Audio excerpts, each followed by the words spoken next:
જંગલના કિનારે નાનું મકાન હતું જ્યાં કુંભાર વજ્હો પોતાના પરિવાર સાથે રહેતો હતો। વજ્હો એક સાદા જીવનશૈલી જીવી રહ્યો હતો, મટકા બનાવીને અને ગામમાં વેચીને પોતાનું ગુજરાન ચલાવતો હતો। તેનાથી ત્યાગનું જીવન જીવી રહેલું તેનું પરિવાર, તેની પત્ની રાયા અને એકમાત્ર પુત્ર વિજયમાં પ્રેમ અને સાથેની મીઠાશ હતી। આ રાતમાં વરસાદ ધોધમાર વરસતો હતો। વજ્હો પોતાની જાતે મટકાનું કામ પૂરું કરી રહ્યો હતો અને રાયા રસોડામાં પોતાનું કામ કરતી હતી। ત્યાં જ અચાનક દરવાજા પર ઠોકર આવી। બંને ચોંકી ગયા। કોણ હોઈ શકે એ જંગલની મધ્યમાં આ પાટામાં? વજ્હોએ દરવાજો ખોલ્યો, જ્યાં એક ધનાઢ્ય દંપતી ઊભું હતું। પુરુષના શરીર પર રેશમના કપડાં અને મહિલાએ સોનાની ચમકતી જ્વેલરી પહેરી હતી। ભાઈ સાહેબ, કૃપા કરીને અમારી મદદ કરો, પુરુષે નમ્રતાથી કહ્યું। રાત્રિનો સમય છે અને અમે કોઈ આશરો શોધી રહ્યા છીએ।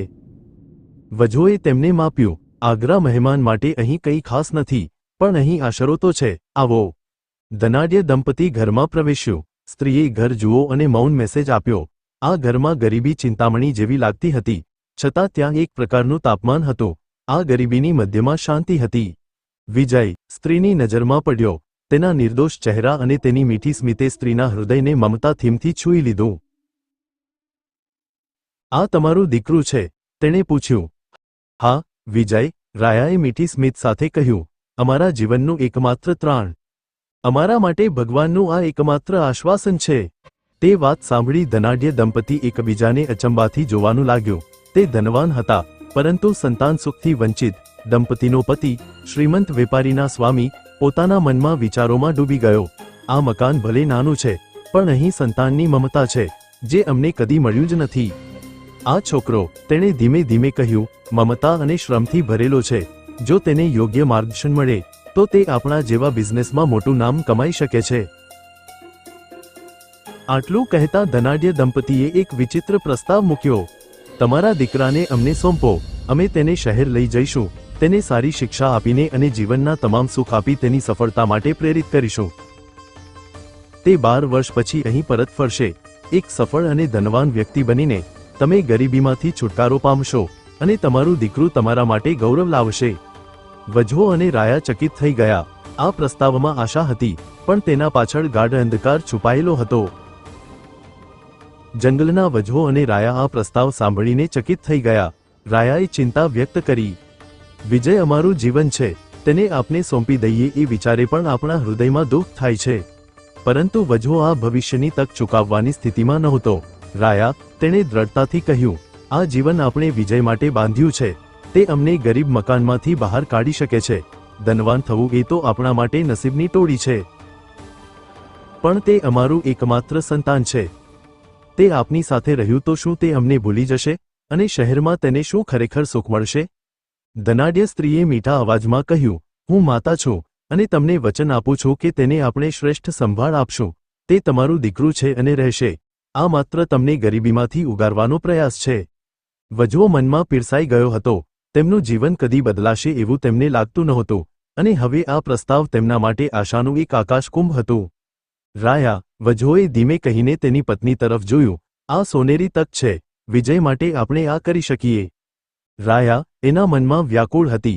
માતા તરીકે તે વિજયને પ્રત્યેની પોતાની લાગણીઓને નકારી શકતી ન હતી, પણ વજ્હાના શબ્દોએ તેનું હૃદય થોડું નરમાવ્યું।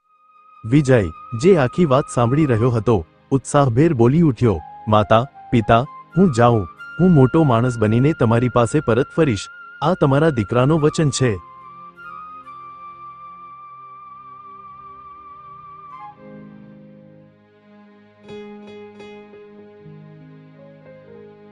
આ વચન સાથે માતા પિતાએ હિંમત ભેગી કરી અને વિજયને તેમના ભવિષ્ય માટે ધનાઢ્ય દંપતીના હાથમાં સોંપી દીધો।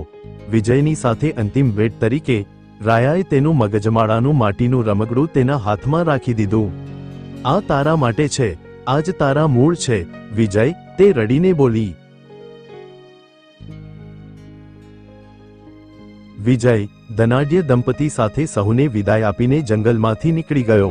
વિજયના મનમાં ઉર્જા અને નવી દુનિયા જોવા માટેની ઉત્સુકતા હતી, જ્યારે વજ્હો અને રાયા એમની જગ્યાએ નિર્વિખા થઈને ઊભા રહ્યા। જ્યાં એક તરફ વિજયનું ભવિષ્ય તેજસ્વી હતું, ત્યાં બીજી તરફ કુંભારના જીવનમાં એક એવી ખાલી જગ્યા હતી જે કદી ભરાઈ નહોતી નહીં। વજ્હો અને રાયા પોતાના ઘરમાં વિજયની ખોટ અનુભવી રહ્યા હતા, પણ સાથે સાથે એક આશા પણ જીવતી હતી કે વિજય ધનવાન બનીને પાછો ફરશે. દિવસો સપાટ વેગે આગળ વધી રહ્યા હતા. ઘરના દરવાજા પર ફરીથી ખખડાટ થયો. બે યાત્રિક, એક પુરુષ અને તેની પત્ની, ઘરમાં આશરો માગવા આવ્યા. તેમના શરીર પર મોંઘા કપડાં અને ઝગમગતા સોનાના દાગીના હતા. વજ્હોએ તેમને અંદર આમંત્રણ આપ્યું. આ રાત તમારું ઘર છે, તેણે કહ્યું. રાયા પણ ભોજન માટે તૈયાર થઈ ગઈ.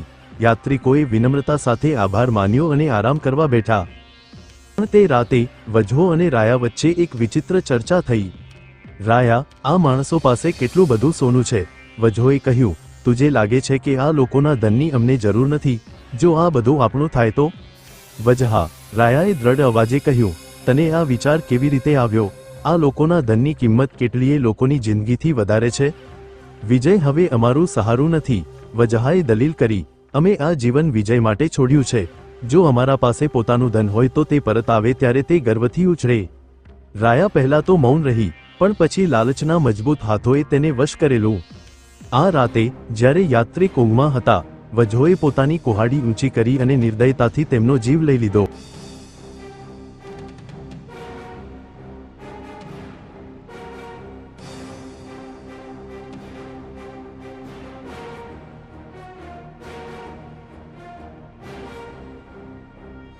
રાયાએ પણ આ ક્રૂરતામાં સહભાગી બની તેમની સંપત્તિ મેળવવા માટે મદદ કરી.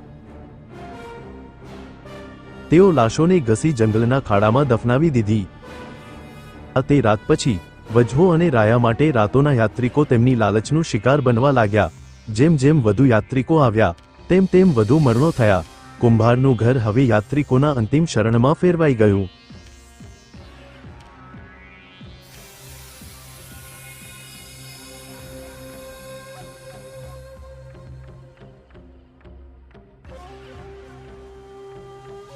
આ અમારા માટે એક આશીર્વાદ છે, વજ્હો કહેતો. વિજય માટે અમને હવે ધરમર ખોટ નથી થવાની, અમે તેને બધું પૂરું આપીશું. વજ્હો અને રાયા બંને લાલચમાં ડૂબતા ગયા. ધીમે ધીમે તેમનું ઘર યાત્રિકોના કતલખાનામાં બદલાઈ ગયું. જે પણ યાત્રિક આવ્યા, તેઓ કદી સવારે જીવતા નજરે ન ચઢ્યા. બધું જ વજ્હો અને રાયાના ખાલીપાને ભરી રહ્યું હતું, પણ તેમનું મન શાંત ન હતું. દાગીનાઓ અને સોનાના ટુકડાઓ હવે તેમના મકાનના ખૂણામાં વળેલા હતા. જો કે તેમના મન અને આત્મા શાંતિથી વંચિત હતા. રાત્રે ઊંઘમાં પણ મૃત્યુ પામેલા યાત્રિકોના ચહેરા તેમની સામે નજર પડતા હતા. વિજય હવે એક સફળ વ્યાપારી બની ગયો હતો. તે ધનાઢ્ય દંપતીનો આભાર માનતો હતો અને પોતાની જન્મદાતા માતા પિતાને મળવાની ઉત્સુકતા પણ અનુભવી રહ્યો હતો. 12 વર્ષ પૂર્ણ થાય છે. તેણે વિચાર્યું, હું એક દિવસ પહેલા જ જઈને તેમને સરપ્રાઈઝ આપીશ. તે પોતાના માટે થોડું મોંઘું સોનું અને ભેટ લઈને રાત્રે જ કુંભારના ઘર પહોંચ્યો. માતા પિતાને મળવાનું કંઈક અલગ આનંદ હશે, વિજયે વિચાર્યું. ઘરના દરવાજા ખખડાવતા વજ્હોએ દરવાજો ખોલ્યો. વિજયનું રૂપદેખાવ અને પહેરવેશ હવે ગરીબીમાંથી દૂર થઈ ગયેલું હતું. તેથી વજ્હો અને રાયા એને પહેલી નજરે ઓળખી ન શક્યા. મને આ રાત માટે તમારા ઘરે રહેવાની મંજૂરી મળશે? વિજયે નમ્રતાથી પૂછ્યું. હા બેટા, વજ્હોએ જવાબ આપ્યો. આ રાત્રે તું અહીં જ રોક.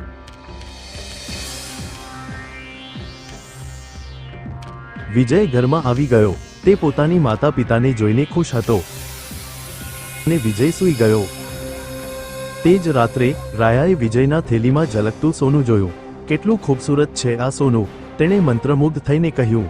સફરતીઓ પાસેથી મળી જતી આ દ્રવ્ય સંપત્તિ હવે આપણું છે.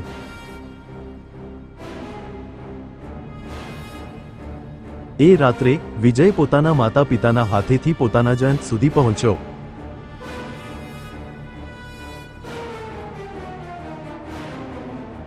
વજ્હો અને રાયાએ તેનો મરણ આપ્યું અને તેનો માલ લઈ લીધો.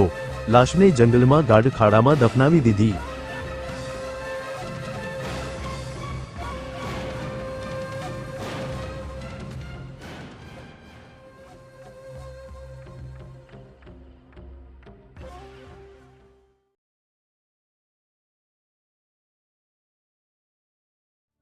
સવારે ધનાઢ્ય દંપતી કુંભારના ઘરે આવ્યા.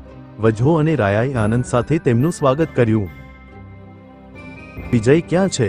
ધનાઢ્ય પુરુષે પૂછ્યું. એ તો હજુ ન આવ્યો, રાયાએ કહ્યું. શું એ તમારું વિજય હવે પરત આવી ગયો નથી? આ જવાબે ધનાઢ્ય દંપતી ચોંકી ગયું. વિજય તમારા ઘરે ગઈકાલે જ આવ્યો હતો, તેમણે કહ્યું. તે ખૂબ ઉત્સાહમાં હતો કે તમારા જીવનમાં ખુશી લાવવાનો સમય આવી ગયો છે. તેમને સમજાયું કે તેઓ જ પોતાનો જ પુત્ર વિજય મારે બેઠા હતા. આ સત્યના આઘાતથી બંને પતિ પત્ની જમીન પર પડી ગયા. તેમના હૃદય પર એવો તાણ આવ્યો કે તે તરત જ મૃત્યુ પામ્યા.